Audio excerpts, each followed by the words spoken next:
Hi guys, ako po ay magluluto ngayon. So, ang recipe ko ngayon ay fish. Ayan, piprito ako ng isda guys. So, pakita ko sa inyo, ito yung aking isda. So, load ko ng plastic. Ayan. Tapos, partner namin yan siguro kanin. Kanin yung ipapartner namin. Tapos, let's see. Pagod ako guys, galing akong trabaho para wala akong lakas. Ubus na yung energy ko guys. Ubus na. Wala akong lakas guys. Ubus na yung energy ko guys. Uy, pagod sa trabaho.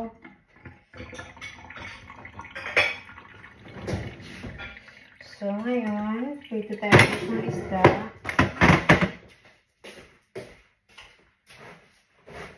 Ito yung aking paglagyan ng isda. Oh. Lagyan ko na siya ng papel. Tapos, itong used oil ko. Dito ako magpiprito. Okay pa naman siya. So, sige. Pagod much guys. Ay. Pagod ako eh. Dito tayo guys magprito.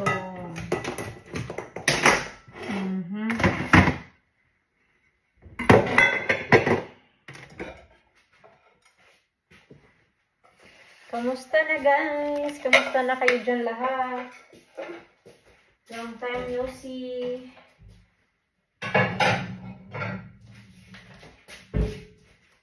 Long time no see guys. But no see na.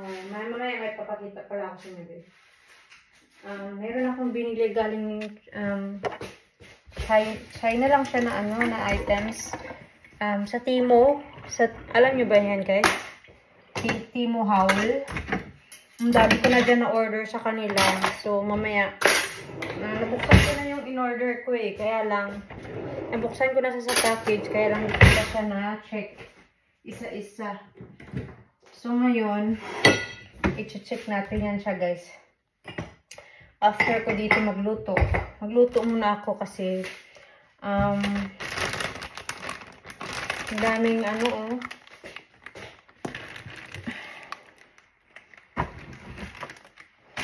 daming gagawin guys. Try. Oo. So, yun yung isda natin. Nalulutuin. Hindi ko na anuhin guys ha. See? Madumi. Yan o. Tinanggalan niya yung asawa ko. Yan o. Nang isda sa kahapon.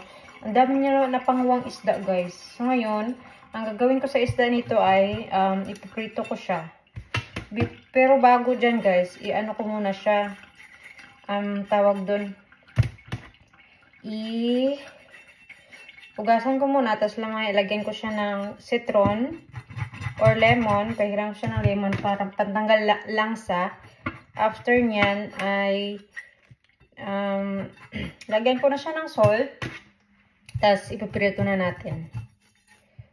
So, tanggalan ko lang siya ng dami niyang tawag nito kaliskis. Daming kaliskis guys. Oo. Diyos me, Marimar.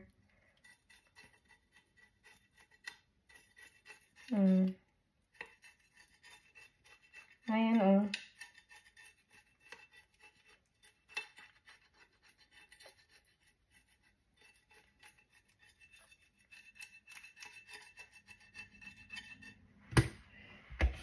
So, kaliskis pa ma. Ang dami niya, anong tawag dito guys? So, paano ito siya malinis? Ang dami oh. Pero, yung asawa ko, tinanggalan niya na to doon sa tabing dagat. Nagtanggal na siya nito ng mga hasang.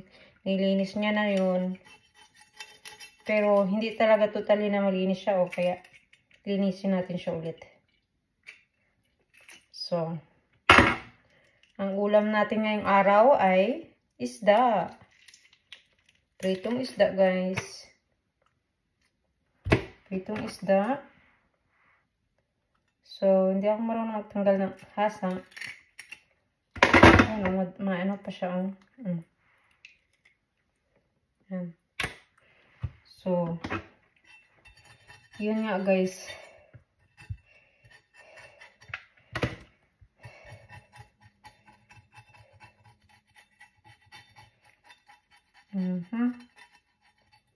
So, kamusta naman kayo dyan guys? Kamusta na kayo?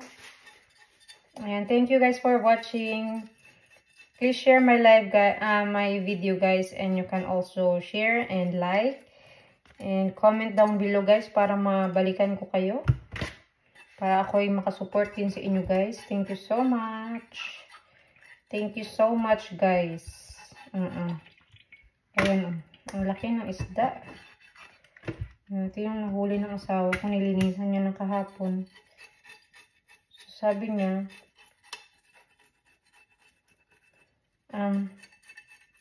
madamihan na siya nun.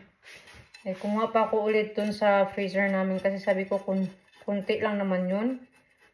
Dalawa lang yung makakain nyo. Tapos the rest akin na. Oh, gusto mo kumain o hindi? Sabi ko sa kanya. Ayan nga guys. So, linisan ko lang to siya. Wala nga ako gana magluto ngayon eh. Natamad na ako guys kasi pagod ako galing trabaho. Ano yun, pagpagod kayo galing trabaho guys. Parang wala kayong gana magluto. Pero pilitin mo na lang. Kasi wala kang gana. Kailangan mo talagang magluto. Kasi wala ka din kakainin pag hindi ka magluto. Kaya yun. So ngayon,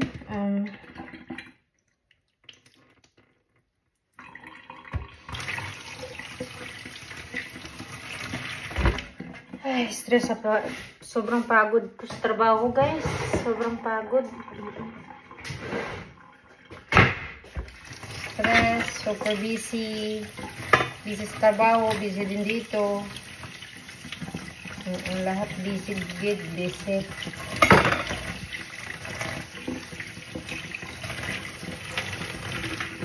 Dito ko na siya hugasan sa aming lababo dahil malinis naman tong lababo namin. Malinis naman yan siya guys. Kasi kiniskisan ko na yan siya kanina. Ayan.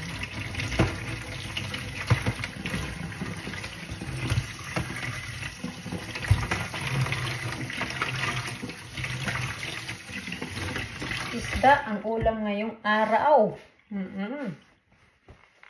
Ayan. So, ayan guys. Umpisa na tayo. Ngayon ay itong isda, lalagyan ko siya ng ayan. Lalagyan natin siya ng ang tawag doon, lemon. Meron ako din ditong lemon na yun siya. Saan yun siya? Saan yung aking lemon? Lemon tree. Aha. Wasabi. Wakumasabi. So, ito na lang guys ang gamitin ko. Meron ako dito ito. Lemon yan siya. Yung yellow. Alam niyo yun guys. So, kakabili ko lang to. Kaya, buksan na natin. Tapos, pag hugasan nyo na diba yung ano, pahiran nyo lang ng citron yung inyong isda. Ganyan. Ganun lang daw. After nito, lagyan na natin siya ng salt. Lalagay na tayo ng salt, guys. So, hindi ko napakita sa inyo, guys, ha, kasi wala tayong camera stand. Mahirap lang tayo, guys. Mahirap. So, ngayon, lagyan ko siya na ng salt. Lagyan na natin siya ng salt. Huwag natin lagyan ng pepper kasi yung salt, ito na yung magpapasarap sa ating isda. Ayan. So, syempre, huwag tayo mamaya ng kamay. Tapos, after nito to guys, ay ibabad natin siya sa flour. Sa flour guys, sa flour. So, okay na yan siya. Ayan. Ito ko ulit sa inyo guys. Ayan. Lagyan na natin siya ng salt and pepper. Ngayon, hugas lang ako ng kamay guys dahil nga madumi. So, hugas tayo. Madumi yung ating kamay.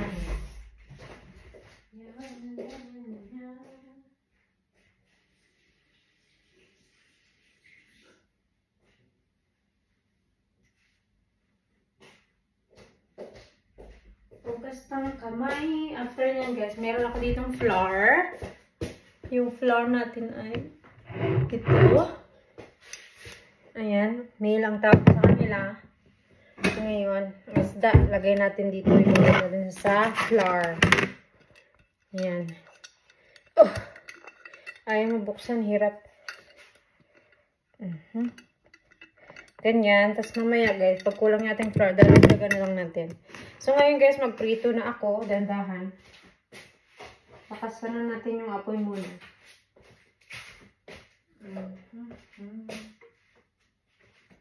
So. Sana okay to yung ating salt, no? Hindi siya medyo maalat. Kaya ayan. Okay na yan guys. So, we will see. So, alas 6 na dito ng gabi, guys. Ano na lang, mga 8 minutes na lang, tapos, alas 8 na ng gabi. So, ngayon, punta tayo dito sa kabila, guys. So, transfer ko lang yung aking cellphone. Dahil nga magprito na ako, dito tayo banda. Ayan. Ito yung aking pagprituhan. Ito yung takip ko. Ito naman yung ating flour. Ito yung ating lalagyan pag naprito. Nalagay natin dito yung isda. So, okay. Let's start. And let's begin. Ayan, mag-begin na. Kanina pa dapat mag-begin, guys. So, pag mainit yung mantika natin, itong bago kong bili na ano, yan, pangbaliktad natin sa isda para, kakabili ko lang to kasi bumili ako ng bago dahil nga yung aming isang ganito metal siya, so ayoko kasi na ano magasgas yung aking kawali. Kakabili ko lang ng aking kawali, kaya yun. Ayun, medyo mainit na ating kawali. Ngayon ay ano na tayo, prito. Ayan. Sana okay lang yung ating camera. Sana okay lang yan siya. Ayan, mainit na kunti. Okay guys, balik tayo. Thank you guys for watching. Please give me a thumbs up and you can also share and comment sa aking video guys para mabalikan ko kayo. Thank you so much. Bye-bye.